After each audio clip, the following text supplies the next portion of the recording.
Assalamualaikum warahmatullahi wabarakatuh. Perkenalkan, nama saya Rizka Dwi Batasari dengan NIM 211101003. Dan ada teman saya yaitu Quratul Ainiyah dengan NIM 211101013. Di sini saya dan teman saya akan mempresentasikan tentang pembelahan mitosis. Pengertian pembelahan mitosis. Mitosis adalah peristiwa pembelahan sel yang menghasilkan dua sel anak dengan jumlah kromosom yang sama seperti sel induknya. Pembelahan mitosis hanya terjadi pada sel eukariotik, sedangkan sel prokariotik tidak dapat melakukan karena sel prokariotik tidak memiliki nukleus atau inti sel. Membran inti sel dan mitokondria, sedangkan mitosis memerlukan organel tersebut. Proses pembelahan mitosis terjadi di semua sel-sel tubuh atau somatis, kecuali sel-sel kelamin atau gamet. Pada tumbuhan, pembelahan mitosis terjadi di jaringan meristem, seperti ujung akar dan ujung tunas batang pembelahan. Mitosis berfungsi untuk pertumbuhan sel tubuh, mengganti sel-sel tubuh yang rusak atau regenerasi, dan mempertahankan jumlah kromosom. Regenerasi epidermis kulit. Manusia dengan fungsi yang penting. Kulit sendiri terdiri atas 3 lapisan utama, yaitu jaringan epidermis, dermis, dan hipodermis. Epidermis adalah lapisan kulit manusia yang paling luar, yang terdiri atas jutaan sel kulit yang diikat oleh lipid. Lapisan epidermis juga terdiri dari 4 sel, yaitu keratinosit, melanin, Langerhans, serta Merkel. Namun, setiap lapisan kulit di tubuh tentu memiliki fungsi yang berbeda, tanpa terkecuali epidermis. Selain itu, perawatan kulit yang tepat dibutuhkan agar fungsi kulit secara keseluruhan dapat terjaga.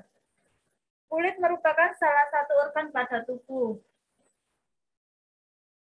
Fungsi penting epidermis. Berikut ini adalah beberapa fungsi penting dari lapisan epidermis bagi tubuh. Yang pertama, melindungi tubuh. Yang kedua, mengganti sel kulit mati. Yang ketiga, menentukan warna kulit. Yang keempat, menahan paparan sinar ultraviolet. Yang kelima, membentuk vitamin D. Pembentukan kekebalan tubuh. Pembentukan sel-sel kekebalan tubuh. Antibodi adalah protein yang terbentuk dari hasil respon terhadap antigen yang masuk ke dalam tubuh ayam. Adanya antigen yang masuk sebagai benda asing ini dikenal sistem kekebalan tubuh, sehingga sistem kekebalan tubuh membentuk antibodi. Ikatan molekul antigen antibodi sedemikian rupa sehingga hanya antibodi yang timbul sebagai respon terhadap suatu antigen spesifik saja yang cocok dengan permukaan antigen itu sekaligus bereaksi dengannya. Proses terjadinya oogenesis. A. Fase pembelahan dan penggadaan.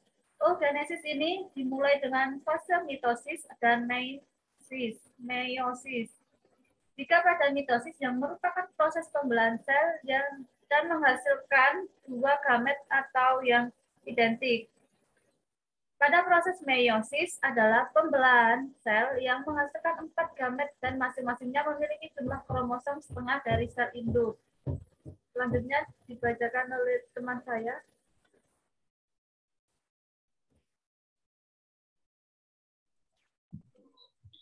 B. Fase perkembangan. Pada fase ini, pembelahan sel telur pertama pada oogenesis ini terjadi pembelahan sitoplasma, bagian sel, yang tidak seimbang.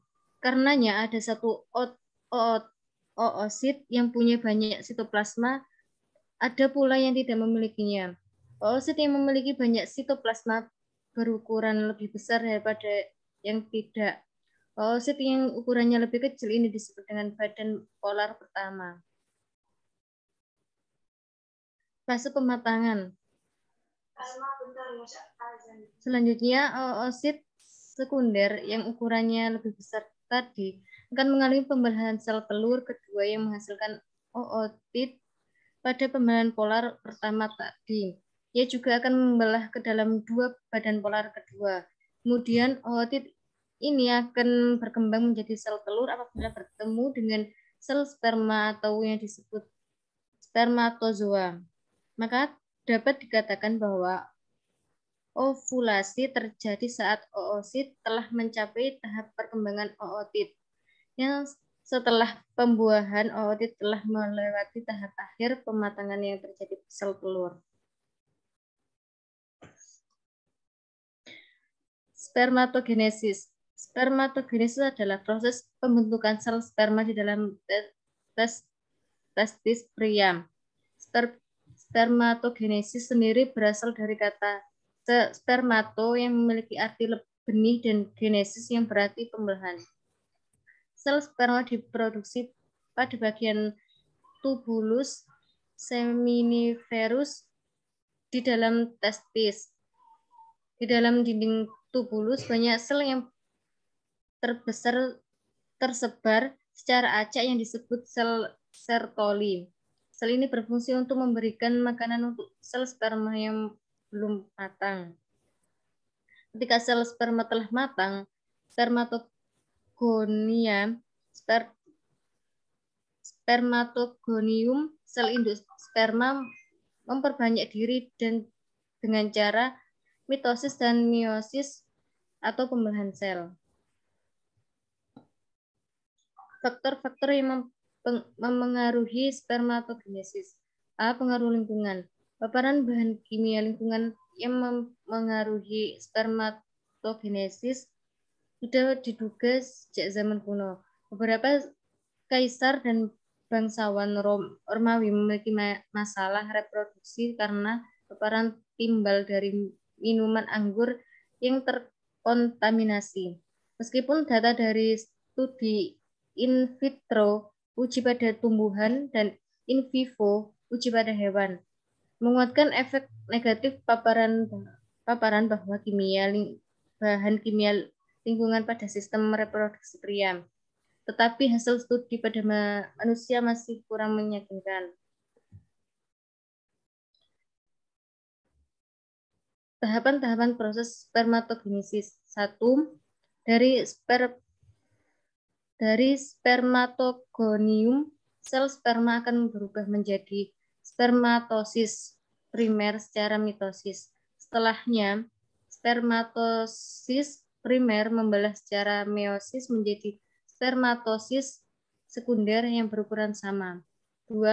Melalui tahap meiosis kedua, spermatosis sekunder membelah diri lagi menjadi 4 spermatid yang sama bentuk dan ukuran. Yang ketiga, spermatid merupakan tahap akhir sebelum akhirnya berubah menjadi sel sperma yang matang, spermatozoa. Spermatozoa akan bergerak ke dalam epididymis tabung yang berhubungan ke testis untuk menyimpan sperma. Spermatozoa akan siap dikeluarkan bersama dengan air mani ketika seorang pria mengalami ejakulasi.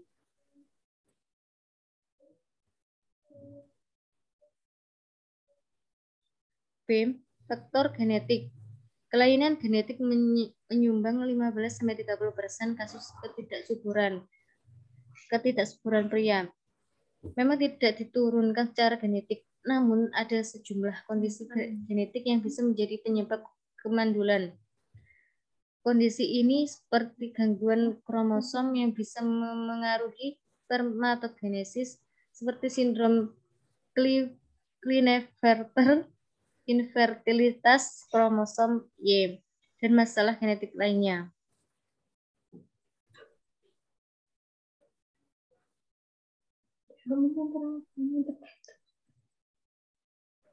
Next.